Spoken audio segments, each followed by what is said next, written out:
আসসালামু আলাইকুম, কেমন আছো তোমরা সবাই? নতুন একটি রেসিপিতে তোমাদের সবাইকে স্বাগত জানাই। আজ তোমাদের বানিয়ে দেখাবো কি করে বিয়ে বাড়ির মতো টিকিয়া বা স্বামী কাবাব বানাবে। খুবই অল্প সময় এবং অল্প উপকরণ দিয়ে আর খেতে হয় খুব ভালো। তোমরা যারা ভিডিওটা দেখছো অবশ্যই চ্যানেলটিকে সাবস্ক্রাইব করে দিও আর পাশে থাকা বেল আইকনটাকে প্রেস করতে একদমই ভুলো না। আর ফেসবুক থেকে দেখলে পেজটাকে ফলো করে দিও। চলো তাহলে ভিডিওটা এবার শুরু করি। এখানে সমস্ত কিছু রেডি করে নিয়েছি। এবার প্রেশারের মধ্যে দিয়ে দিলাম হচ্ছে বিফ, তারপর দিয়ে দিব হচ্ছে ছোলার ডাল। এটা প্রায় ওভারনাইট ভিজিয়ে রাখতে পারো, আমি প্রায় 5 থেকে 6 ঘন্টা আগে ভিজিয়ে রেখেছিলাম, সেটাই দিয়ে দিলাম। এখানে প্রায় 3 চা চামচের মতো ছোলার ডাল নিয়েছি।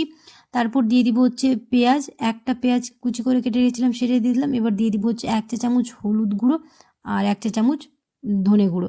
তারপর দিয়ে দিব হচ্ছে পরিমাণ মতো নুন, তোমরা যে যেমন কোয়ান্টিটি নেবে সেই অনুযায়ী নুন দেবে। আমি এখানে 1 চামচের মতো নুন দিয়েছি।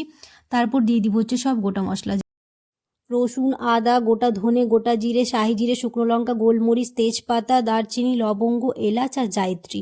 এবার খুব ভালো করে সবগুলোকে মিক্স করে নেব। এটা যত খুব ভালোভাবে মিক্স করে নেব তত স্বাদটা আরও ভালো আসবে।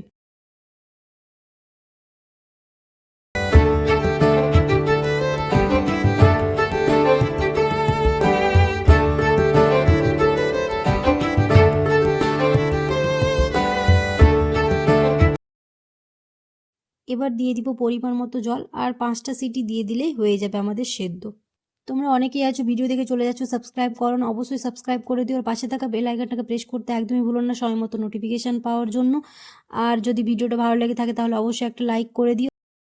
5টা সিটি দিয়ে এটা খুব ভালোভাবে সেদ্ধ হয়ে গেছে। এবার এটা আমি সিলে বেটে নিয়েছি, তোমরা চাইলে এটা মিক্সিতে বেটে নিতে পারো। এবার এর মধ্যে দিয়ে দিলাম হচ্ছে কয়েকটা কাঁচা লঙ্কা কুচি, একটা পেঁয়াজ কুচি, একটু ধনে পাতা আর ভাজা জিরে গুঁড়ো দিয়ে এবার খুব ভালোভাবে মিক্স করে নিলাম। তোমরা এখানে চাইলে পেঁয়াজ বেরেস্তা ইউজ করতে পারো, আমি এখানে কাঁচা পেঁয়াজ দিয়েছি।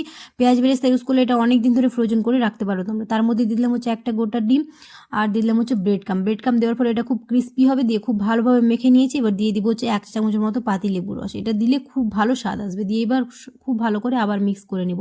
এবার তোমরা যে যেমন চাইবে তেমন শেপ দিতে পারো। আমি এখানে এরকম গোল গোল করে নিয়েছি, এটা তোমাদের ইচ্ছে মতো মানে তোমাদের উপরে ডিপেন্ড করে। তো এরকম করে সবগুলো এবার বানিয়ে নেব, দিয়ে তারপর ভেজে নেব।